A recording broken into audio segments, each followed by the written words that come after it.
One of the time periods that really sets the whitetail world apart from any other passion that we do is the rut. You know, it all leads up to the rut, the pre-rut, and it's focused on the peak of the rut, and where, you know, kind of depending on where you're at in the country, the peak of the rut a lot of times puts emphasis on family tradition, gun hunts, deer camps, kind of that all brings that stuff to the surface. So it's a very crucial time of the year, and we're going to talk about today something that that I learned years ago, and then was able to, what I felt, you know, I took this procedure and really polished it on my beliefs and understanding, and how I hunted the whitetail woods, not only for myself but also for my clients. So we're going to talk about understanding how that process goes as far as the process of elimination and the selection process of the rut for mature bucks. In this situation is right here is a perfect way to explain how to understand what happens during that rut process. So these does that are in these, we're just going to put this, you know, label that doe right there. The process on this doe bedding is, like I had said, I touched on it here leading up to this video on a video that we did just a couple of days ago, is there's a huge myth out there that a lot of people, and maybe it's not even a myth, maybe it's just a misunderstanding, that folks believe that the breeding process during the rut happens internal of a doe bedding area.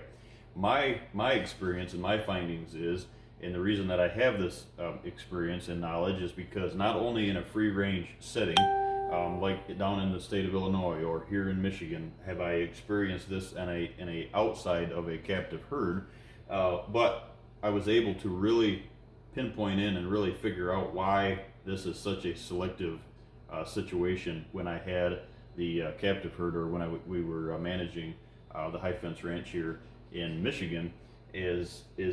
I was really able to see how that process is taking those mature bucks, especially which bucks actually, because I was able to, it was a smaller area, and the way that we had it designed is I was actually able to sit in, like, let's say tower blinds, and with, you know, spotting scopes, and really watch this situation. And some of those situations were just observance, maybe they weren't on a hunt, so I was able to really study, really log some quality information down on, you know, not interrupting that with a shot and having deer scatter and stuff like that. It maybe, you know, a situation where I hadn't been hunted in 2-3 weeks, I didn't have any clients in there, any paying clients at that point. So there's pros and cons on both sides of that as far as a captive herd. Some of the stuff, because it's a captive herd, scents, lures, stuff like that, when, you know, buck to doe ratios really aren't what they are on the outside, but in a captive herd like I had on a 300, it was under fence, 320 acres. Like I said, sometimes there'd be 2 or 3 week gap between hunters where I didn't have any of those paying clients in there, where I could really study that movement of just deer in general. And our herd numbers were like 2 to 1, 1 to 1, and it wasn't a it was a hunting platform designed for pretty much bow hunting because of the contour, lowland, swamp, high switchgrass, that kind of thing. And that's why we had that way, is to really use that as a it was a business, don't get me wrong, but what I used it for on the outside of the business was an educational tool for myself, because it had that much realism, if you will. And that's where I was able to focus in and really tweak some of my learnings and take the stuff that I had obviously before that had out in the free range world, and then during that captive herd, and now obviously on the outside of the captive herd as well. When you're able to see this selective process, you'll understand that the breeding process of the does does not usually happen inside of this doe bedding area. So what that breaks, that myth or misunderstanding, is a lot of folks think that when they hunt, like we had said before, they want to be in front of the doe movement, because the thought process is, you know, the does draw the bucks past, and you have to be in front of that doe movement. If you don't have does coming past you, you're not going to have any bucks following them. Well, that's a misunderstanding. That's the thought process is right there, but the majority of folks really set themselves up for a low percentage hunt because of that understanding. So the does, your idea is whether that's private or public ground. To me, I really focus on making sure that I know where my does are at this time of the year, so I do not blow them areas out. A buck bedding area, sometimes you can get in and out of without blowing that buck bedding area out because they're not there, they're up on their feet and they're moving. A doe bedding area, especially resident does, guys, that's not, you don't get away with that stuff. There's a thought out there that resident does are here today, they're here to stay. That is very true unless they're pressured out of that situation, and then they will find, especially on public ground, if you spend any time on public ground, especially in a high pressure state such as Michigan, you'll find that the pressured does control the movement of the herd, which controls the outcome of the rut. So the best way to handle that is to not blow your resident does, your herd does, whatever you want to call them, your doe mass numbers of does out of a certain area, so they don't change and look for new feed locations to be, whether that's the Oak Flat, whether that's agricultural, whether that's wherever that is, whether that's all internal. They're getting that 90%, 80 to 90% of their browse intake during daylight hours is all coming from that woody browse internal of a bedding area. Like I've said, that could be, the way I look at that, that's those secluded destination feed locations even out on public ground. So my goal is to not blow the does off from their destination feed locations at any time of the year, but especially during the rut. So that does not happen internal of the bedding area, which, like we said, makes it that you don't want to be, makes it even more so known that you do not want to be in front of the doe movement. One of the best ways to explain it is the higher the doe numbers that go past you doesn't mean that the higher your success rate will be during the rut. You're looking for the right does at the right time, not the mass number of does. But doe numbers, what you're looking for is to understand this process. So it doesn't happen, very, very few times will you ever see a doe being bred internal of the doe bedding area. And the reason is it's a social distraction. When the bucks come in there, it creates such a drama to begin with that a lot of times the does that aren't ready are scattering. And so the does, they kind of go into a early season mentality of the buck, if you will, where they just don't like the drama. They want to get away from it during this process of the breeding process here that we're speaking of. So what you're going to see is what I call this time of the year, I call these flyer does. And the does during that flyer process is when you are more apt to be successful. So what we're going to talk about here is understanding the 2 times of the highest success rates that I feel that you have during the process, and which one of those is best to gear towards. Let's say usually early season it's a direct line. That's your trails are active. It's a direct line. It's bedding to feeding, back and forth. Any deer during that, even during the pre-rut, sometimes you'll find that really direct line. What we start seeing in the rut is we start seeing these flyers, and that's the term that I've always used. Is these does will exit these bedding areas. They'll come through the brushiest spot. They'll follow contour, whatever they got to do. And they don't always go back to, let's just say this comes down and this is your buck bedding area in here.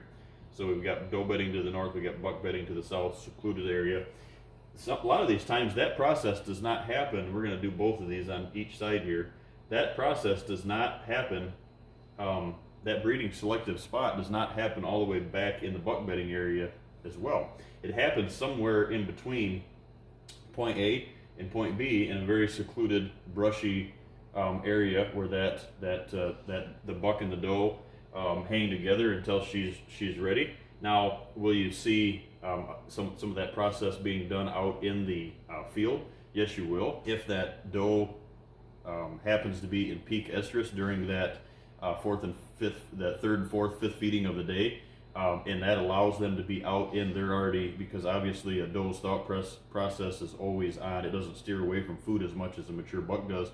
So that process kind of gears her back out towards the fields or the food plots. So will you see that activity happening out in the wide open field? Yes, you will. But you take the mass number of does per your county, let's say, and between you and your hunting camp, let's say, start talking about how many times you've seen a buck breeding a doe out in a wide open field, and it's very, very few and far between. So that tells you that this process is the truth, and it happens in more secluded areas than happening out in the wide open fields. So this is these flyer does transition out of the bedding area into wherever that happens to be amongst your farm, and that's why, to me, it's so crucial to understand private areas, and also to have your habitat as far as browse correct. Woody shrub tips, briars, structure as far as trees, where you place the trees on the ground, not making predator traps out of them, but really getting the best bang for your buck as far as secluded areas that you can make this stuff happen, that you can still get in and out of and hunt, right? It can be the best. It's not very powerful if you can't get in there to hunt it, to take advantage of this process, if it's so thick that you can't get into it, or it's not thick enough that you get busted going in and out of it. So keep that in mind too when you're creating habitat or when you're designing. I had a perfect example, and like I said, when I'm on standby myself, especially this time of the year, I don't have the cameras rolling. And if I have my, if we were lucky enough to have my son, but I had in stand with me, but I had an opportunity in the stand that would have just been perfect to explain this. It actually happened on the morning, Halloween morning, this year, the 31st, here in Michigan. And the stand that I've got is in a transition area. There's a line of undergrowth, kind of a cedar and white pine that come right down. And then it's a bunch of woody browse, and then it transitions out into some oak flats, the location that I was in. And what had happened is this doe transitioned in the morning, right at daylight. I mean, it was a big enough deer that I really had to study with my glasses. It's like, okay, does it have horns, does it not? And she come in about 40 yards, and she went to licking her hocks, which is the first thing that threw a flag up to me. She went to licking her hocks right 40 yards in front of me, right actually in a shooting lane. And then I could tell, I mean, it was dark enough that I wasn't 100% sure, but it wasn't, if it was a buck, he didn't have a lot of headgear. And that doe just transitioned down, hit the transition area. She kind of came in and arched around my mock scrape, if you will, and went to this shooting lane. And then she went up the edge of the thick and the swamp there, and she continued on her way, and it was crisp enough that I heard her continue walking off. Right about an hour after that, I had a 2-year-old 8-point come barreling through the transition area right to the scrape. I mean, I could have been standing right next to the scrape, and I honestly think he wouldn't have seen me. I mean, he was just geared in, came down from 100 yards, or 80, 75 yards, 100 yards off that line of trail, come barreling down into that licking branch, and stopped there, got the information that he was looking for, and then all of a sudden started bird dogging this area. I mean, if he grunted, once, he grunted 25 times, and in and out and in and out and covering this area. And then all of a sudden he put his nose to the north, which was it was a northwest wind, so he was that side wind was hitting in the side of the face, and he just all of a sudden, it was just like he locked up, just like a bird dog, and he headed to the north, right up that trail where that doe had joined. Not where she was on the trail, but where she joined. And as soon as he got just out of sight, I seen a deer bust from where that doe went, and went right straight back in front of me, 30 yards back in front of me. Well, guess what? It was that doe, and that was that 2-year-old buck right behind her. So perfect example of this situation, and I wish I would have caught that on film, because that would have been the whole key to this whole video here. Usually, something else that I've found is those areas that, and this was really polished in my thought process, is a lot of these areas are used time and time and time again, back to back to back, 2 or 3 year window when I had the opportunity to really study this situation, is those same areas were used every year. Every year I was able to catch does being bred in those same locations that were not in the doe bedding area and were not in the buck bedding area, but were in these secluded spots between point A and point B. So where does that lead us to the two highest percentage stand locations or shot opportunity rates, where does that tie into that? The one is having the opportunity that when this happens, usually I found that more in the mornings, is when these flyer does come off the doe bedding area, when they're getting that, they're in that 4 to 6 hour window, and they start transitioning and they go out to find these. That's when the side access into these stand locations is so important. As you can be here with a stand, and maybe if you made this a habitat improvement, or if you found this on public ground, maybe you can even throw a mock scrape in there. And the reason I say that is to get the does to stop at that information station. So just like I was explaining that 2-year-old, that's why I have that scrape in that location, is because I know it's between one of those points where I've seen that happen in the past. And like that doe there did not come to the scrape, but she, after I pulled the card that morning, she had been there, or a bunch of does, and I'm sure she was one of them. She had been there at that scrape. Now you've tied the dots together. That buck, when he was transitioning, he came running out of here.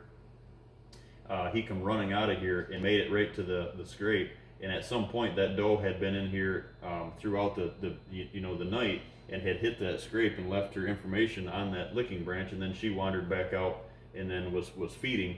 And then she, whether she was all the way back up in the food source there or not, but she at that point, when she come back around that scrape and bedded up here, she did not need to come to that scrape, because she was already at it within inside of that 4 to 6 hour window.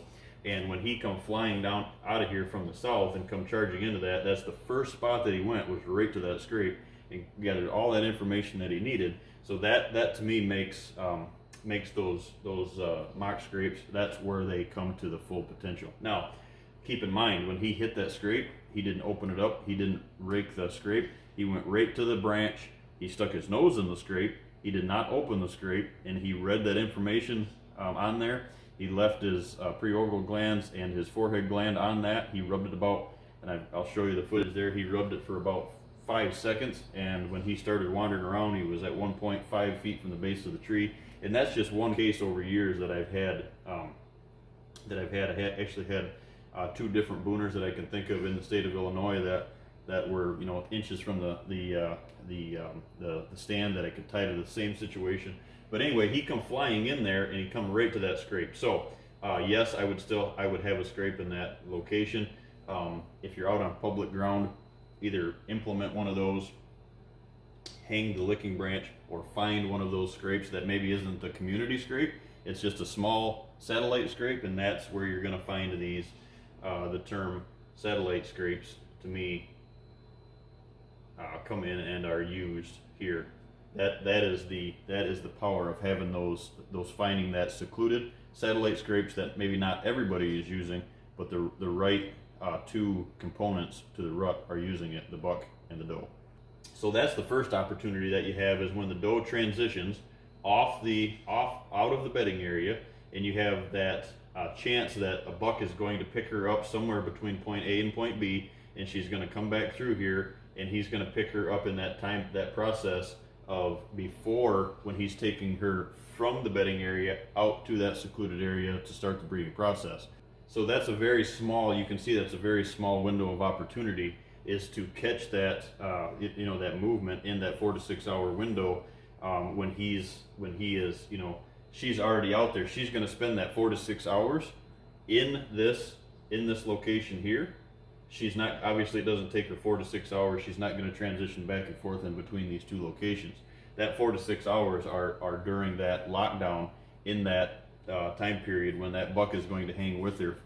So 22 to 28 hours, and 4 to 6 hours is internal. So in other words, this peak breeding time is 4 to 6 hours. So she's going to spend all of that time in that secluded area until the breeding process is done, and then she releases herself and goes back, and that's when the highest percentage chance you have to kill these mature bucks, is when they are done with the breeding process, because of 2 reasons. You've all seen this. I personally had this happen in a tree stand, and very successful. You've seen the opportunity that someone is in the tree stand, and they witness. You're lucky enough, which doesn't happen a lot, but you're lucky enough to witness the breeding process of a mature buck and a doe. That happens, and right after it happens, they're obviously the critters are out of the shot range, and that process is done. And all of a sudden, you see somebody hit a grunt call. When the buck starts to transition away, the doe flees the scene, and he hits a grunt call, or they hit their rattling horns, and all of a sudden you've got their attention, and now they're searching like, what's going on? That's when a doe bleat is powerful, because they transition from that process of the breeding process to the next one, and the more mature that they are, the quicker that response triggers. Now, if you're not right then and there where that happens, when you can see that and you can reach out and call to that buck and start communicating and draw him in, because I'm here to tell you is I had multiple deer in the state of Illinois, Wisconsin, that time period, Iowa, that time period, if you can catch that, which is, you might only get that, experience that over 40 years of hunting, you might only experience that opportunity, let's say once or twice. So what is actually, where do you need to be to make that percentage as high, now having all of that into the equation? And we go right back here to being in that transition area between, not so much between all the way back here in the buck bedding area like we were in the pre-rut, where these bucks are transitioning all the way back to bed maybe multiple times a day. Now you're finding these more secluded areas, and it all resources back to having these satellite scrapes, or these scrapes where certain deer are using it during certain times. Because what happens, guys, is this. So this process that we just spoke of happens once, and if your stand is in this location, and even if you're not lucky enough to harvest the buck and you're not inside of this time window when it happens, the first deer will do it. The first doe comes out of here, transitions past this scrape down into here. The breeding process starts, takes place here, and then the doe transitions, she flees, she goes right back into bedding. Okay, within 22 to 28 hours of that estrus, another doe is ready to breed. So what happens is another flyer doe comes out, she transitions right back through here, she stops and leaves the sign, talks to the scrape in the satellite scrape, and then she transitions all the way back. This area right here is a polluted estrus zone. It's a solid breeding area that is used multiple times. And the reason is, it's no different than having this deer dander and the urine and all that forehead gland and orbital gland, all that stuff left on that scrape. It's the same theory, as that whole area in there is used for that set aside breeding area. It's all filled with deer dander. It's all filled with that estrus scent. So there's a couple spots that the buck are going, a mature buck, any buck in general, but a mature buck is going to frequent. These are the areas that they're going to frequent. They're going to frequent the outside of this doe bedding area, because they can scent check this entire area without going internal of it. So this process here on food sources is what you're going to see, and then you're going to see this whether that's back through the center, and they're, depending on your wind, whether they can scent check that all the way back and forth back to their secluded buck bedding areas, or if they're transitioning out here, and that's where this theory that we had spoke of before, if you can tie this into, if you're able to habitat improve, or if you're able to find these trails or transition areas, that point of impact, that's what makes a multiple point of impact location so powerful, like we spoke of before, is bringing all of these bucks can transition on the outside of the doe bedding area. They can catch one of those flyer does going towards those secluded areas. They can also come back through here when they're in that cruising period, and they can check this satellite scrape that's on the outside, and they transition back. So there's one spot, there's two spots, there's three spots, depending on the wind. This is the number one spot that they're gonna check here, and then they're gonna frequent this area here, and this creates this line of constant travel that this mature buck is going to continue to use time after time after time, all the way through the rut. If you interrupt this doe bedding area process here, let's say this is out on public ground, and this food source, this oak flat or this real thick woody browse area that they're meeting all their needs is interrupted, and this moves, you can see that this process moves, and it continues to move, and it just keeps moving, keeps moving, keeps moving. Not only does it make the mature bucks process here way harder than it needs to be, it makes your process way tougher to hunt. The second part of that is having a powerful private piece that you can leave alone and let this process happen time after time after time, and then you just keep picking away. These stand locations here in the right spot, once you find them, like I said, because they're used time after time after time, year after year after year, those spots should be one of the first spots that you hang a stand in, going into the when you're hanging your stands in September. And the reason is if you have to tweak this a little bit because of cover has changed, and I'm talking that is the theory or the title. That's how the rut stand location gets its title, is understanding this process and really being able to coin that. Then if you have to move your stand 10, 20, I had a couple good friends here this week, a couple clients that reached out that said that stand location that we hung together, because I improved that area with putting more sunlight on the ground. It was thicker 30 yards up. So this year they looked like that this process was happening up there, and I was seeing buck after buck after buck exit and enter that area. Why are they entering and exiting that area?